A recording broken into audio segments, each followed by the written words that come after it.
بسم اللہ الرحمن الرحیم۔ شروع اللہ کے نام سے جو بڑا مہربان نہایت رحم والا ہے۔ احل لکم لیلۃ الصیام الرفث الی نسائکم، حلال کیا گیا تمہارے لیے روزوں کی راتوں میں بیویوں میں مشغول ہونا۔ ہن لباس لکم، وہ تمہارے لیے لباس، وانتم لباس لہن، اور تم ان کا لباس ہو۔ صحیح بخاری میں بروایت براء ابن عازب رضی اللہ تعالی عنہ مذکور ہے کہ ابتدا میں جب رمضان کے روزے فرض کی گئے تو افطاری کے بعد کھانے پینے اور بیوی سے اختلاط صرف اس وقت تک جائز تھی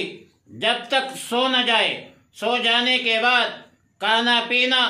اور بیوی سے اختلاط حرام ہو جاتی۔ قیس بن سرمہ انصاری صحابی ہے رضی اللہ تعالیٰ عنہ، محنت کش تھا، مزدور تھا، دن بھر محنت مزدوری کر کے افطاری کے وقت گھر پہنچا تو گھر میں کھانے پینے کے لیے کچھ بھی نہ تھا۔ بیوی نے کہا کہ میں انتظام کر لیتی ہوں۔ دن بھر کی تھکاوٹ کی وجہ سے قیس بن سرمہ رضی اللہ تعالیٰ عنہ کی آنکھ لگ گئی۔ اب بیدار ہوئے لیکن کھانا پینا حرام ہو چکا تھا۔ اگلے دن ظاہر ہے کہ نہار منہ روزہ رکھا اور دوپہر کو بے ہوش ہو گئے،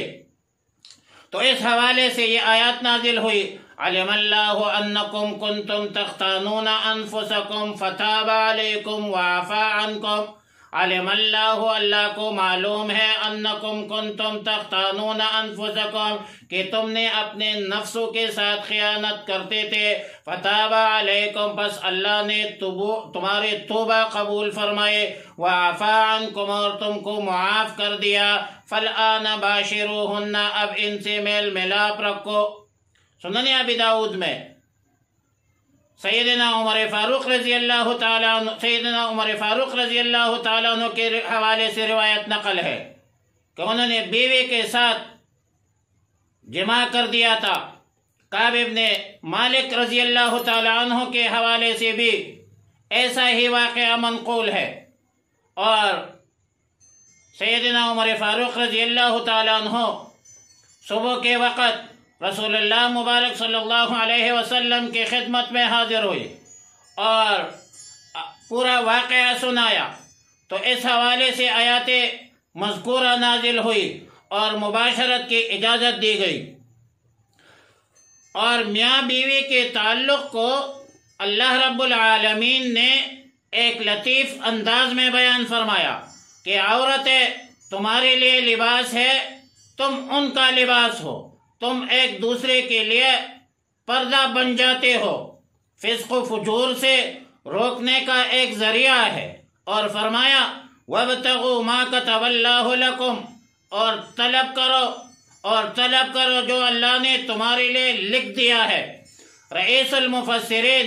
سیدنا عبداللہ ابن عباس رضی اللہ تعالی عنہما فرماتے ہیں کہ اس سے اولاد کی طلب کرنا مقصود ہے، اور علامہ آلوسی صاحب روح المعانی لکھتے ہیں کہ آیات اس بات پر دلالت کرتا ہے کہ نکاح کرنے میں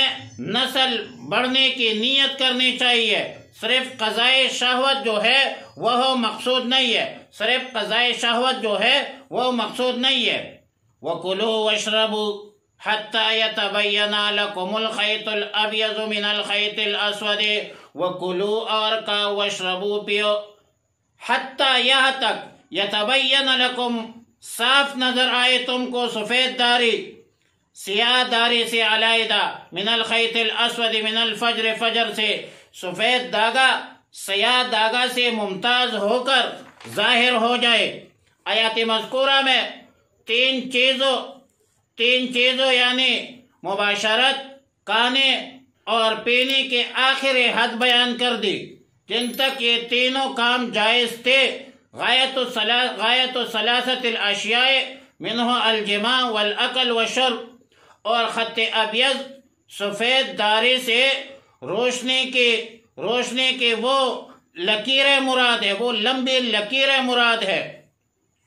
جو صبح کے وقت افق کے ساتھ ساتھ نمودار ہوتی ہے، اور خط اسود سیاہ داری رات کی تاریکی ہوتی ہے۔ من الفجر، یہ الخط الابیض من الخیط الابیض کا بیان ہے، اور اس بیان سے اشارہ ہے کہ سفیدی سے بیاض معترض یعنی صبح صادق کی سفیدی مراد ہے جو زمین کے ساتھ ساتھ پھیلتی ہے، اور بیاض مستطیل یعنی صبح کاذب کی سفیدی مراد نہیں ہے جو صبح صادق سے پہلے ایک لمبے خط کی صورت میں آسمان پر ظاہر ہوتا ہے۔ سیاہ داری کے نمودار ہونے کا مطلب یہ ہے کہ رات کی تاریکی سے صبح صادق کی روشنی افق کے ساتھ ساتھ ظاہر ہو جائے، اس حد تک یعنی طلوع صبح صادق تک مباشرت اور کھانا پینا جائز ہے۔ معلوم ہوا کہ سحری کھانے کا آخری وقت صبح صادق تک ہے، اور ایک فقہی مسئلہ بھی ثابت ہوا کہ جنابت روزہ کی منافی نہیں ہے، کیونکہ جب رات کے آخری وقت تک مباشرت کی اجازت ہوگی تو غسل لا محالہ بعد از طلوع فجر کرے گا، اور غسل کرنے میں جو وقت صرف ہوگا وہ روزہ کی حالت میں ہی ہوگا۔ اور یہ بھی معلوم ہوا کہ جب جنابت روزہ کی منافی نہیں ہے، اگر دن کے وقت کسی کو احتلام ہوا تو احتلام سے روزہ پر کوئی فرق نہیں پڑے گا۔ ثم اتموا الصیام الی اللیل، پھر روزے پورا کرو رات تک۔ روزے کی ابتدا حتی یتبین میں بیان فرمایا، اور اس آیت میں روزے کے انتہا کا بیان ہے کہ روزے رات تک پورا کرو، اور رات شروع ہوتی ہے غروب شمس سے، جب سورج غروب ہو جائے۔ جیسے ہی سورج غروب ہو جائے روزہ افطار کرنے کا وقت ہو جاتا ہے، اور مستحب یہ ہے کہ روزہ اس وقت افطار کیا جائے جب سورج غروب ہو جائے، تو فوراً افطاری کر لینا چاہیے، جیسا کہ سحری کے آخری وقت میں مستحب ہے۔ وَلَا تُبَاشِرُوهُنَّ وَأَنْتُمْ عَاكِفُونَ فِي الْمَسَاجِدِ، اور مباشرت نہ کرو اس حال میں کہ تم اعتکاف کی ہوئی ہو مسجدوں میں۔ اعتکاف کا لغوی معنی کسی جگہ ٹھہرنے کے ہے، اور اصطلاح میں خاص شرائط کے ساتھ مسجد میں ٹھہرنے اور قیام کرنے کا نام اعتکاف ہے۔ لفظ مساجد کے عموم سے معلوم ہوتا ہے کہ اعتکاف ہر مسجد میں ہو سکتا ہے، اور صرف مسجد میں ہی ہو سکتا ہے۔ ہر وہ مسجد جس میں نماز باجماعت ہو رہی ہو وہاں پر جائز ہوگا، اور صرف مسجد میں جائز ہوگا، مطلب مردوں کے لیے گھر میں اعتکاف کرنا جائز نہیں ہے۔ روزے کے حالت میں کھانا پینا مباشرت سب کا تو بیان ہو چکا ہے، لیکن حالت اعتکاف میں کھانے پینے کا تو وہی حکم ہے جو سب کے لیے ہے، مگر مباشرت کا معاملہ الگ ہے کہ وہ رات میں بھی اعتکاف کی حالت میں جائز نہیں ہے۔ اور نیز اعتکاف کی شرائط میں سے یہ بھی ہے کہ بغیر حاجت طبعی اور بغیر حاجت شرعی کے مسجد سے نہیں نکل سکتے۔ بغیر حاجت طبعی اور بغیر حاجت شرعی مسجد سے نکلنا جائز نہیں ہے۔ تلک حدود اللہ، یہ اللہ کی حدود ہے، فلا تقربوها، پس اس کے نزدیک نہ جاؤ۔ کذالک یبین اللہ آیاتہ للناس، اسی طرح بیان فرماتا ہے اللہ تعالیٰ اپنی آیتیں لوگوں کے واسطے، لعلہم یتقون، تاکہ پرہیزگار بنے۔ آیت مذکورہ میں اس طرف اشارہ ہے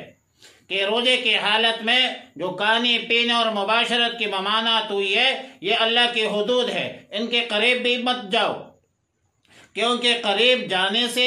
حد شکنی کا احتمال ہوتا ہے۔ روزہ دار کوئی ایسا کام نہ کرے جس سے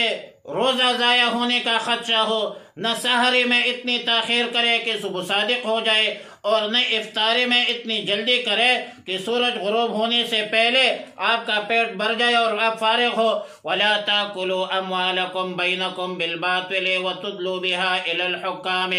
اور نہ کھاؤ مال ایک دوسرے کا آپس میں بالباطل ناحق، وَتُدْلُوا بِهَا إِلَى الْحُكَّامِ، اور نہ پہنچاؤ بِهَا إِلَى الْحُكَّامِ ان کو حاکموں تک، لِتَأْكُلُوا فَرِيقًا مِّنْ أَمْوَالِ النَّاسِ بِالْإِثْمِ کہ کھا جاؤ ایک کا حصہ لوگوں کے مال میں سے ظلم کر کے، وَأَنْتُمْ تَعْلَمُونَ اور تم جانتی بھی ہو، تم کو معلوم بھی ہے۔ گزشتہ آیتوں میں حالت روزہ معین وقت تک اور معین زمانے میں حلال چیزوں کے استعمال نہ کرنے کا ذکر تھا، اور اسی مناسبت سے اب مال حرام حاصل کرنے اور اس کے استعمال کی ممانعت کا ذکر ہے۔ اور یہ روزے کا اصل مقصد ہے، یہی تربیت ہے کہ ایک بندہ صبر کا عادی بن جائے اور حرام چیزوں سے گریز کرے، پرہیز کرے، پرہیزگار بن جائے۔ واقعہ یہ ہوتا کہ دو صحابہ کے درمیان ایک زمین پر تنازع پیدا ہوا، مقدمہ رسول اللہ مبارک صلی اللہ علیہ وسلم کی عدالت میں پیش ہوا، مدعی کے پاس گواہ نہیں تھے، البینۃ للمدعی والیمین علی من انکر، شرعی ضابطہ کے تحت مدعی علیہ کو حلف کرنے کا حکم ملا اور وہ حلف پر آمادہ بھی ہو گئے۔ اسی دوران رسول اللہ مبارک صلی اللہ علیہ وسلم نے بطور ترغیب، بطور نصیحت فرمایا، ان الذین یشترون بعہد اللہ و ایمانہم ثمنا قلیلا، جس میں قسم کھا کر مال حاصل کرنے پر وعید تھے۔ تو صحابی نے جب یہ آیات سنی تو قسم کھانے کو چھوڑ دیا، ترک کر دیا اور زمین مدعی کو حوالہ کر دی۔ معلوم ہوا کہ ناجائز طریقے سے کسی کا مال کھانا حرام ہے۔ جھوٹے مقدمات، جھوٹے قسمیں، جھوٹے شہادتیں دینے والے اور دلانے والے سب اس زمرہ میں شامل ہے۔ عدالت حلال کو حرام اور حرام کو حلال نہیں کر سکتی، یہ ان کے بس میں نہیں ہے۔ نبی علیہ الصلوۃ والسلام نے فرمایا، انما انا بشر، میں تمہارے طرح ایک بشر ہوں، وانتم تختصمون لدی، تم میرے پاس مقدمات لاتے ہو، ولعل بعضکم ان تکون الحن بحجته من بعض، شاید کوئی اپنے معاملے میں اپنے موقف کو رنگ امیزی کے ساتھ بیان کرے، فَأَقْضِ لَهُ عَلَى نَحْوِ مَا أَسْمَعُ، اور میں اس سے مطمئن ہو کر ان دلائل کی بنیاد پر ان کو حق میں فیصلہ کرتا ہوں۔ فَمَنْ قَضَيْتُ لَهُ بِشَيْءٍ مِّنْ حَقِّ أَخِيهِ، اگر کسی کا حق میں نے ان کے دلائل اس کے رنگ امیز حجت کی بنیاد پر دے دیا، فَلَا يَأْخُذَنَّهُ، وہ مت لے، فَإِنَّمَا أَقْطَعُ لَهُ قِطْعَةً مِّنَ النَّارِ، جو کچھ میں ان کو دوں گا وہ آگ کا ایک ٹکڑا ہے۔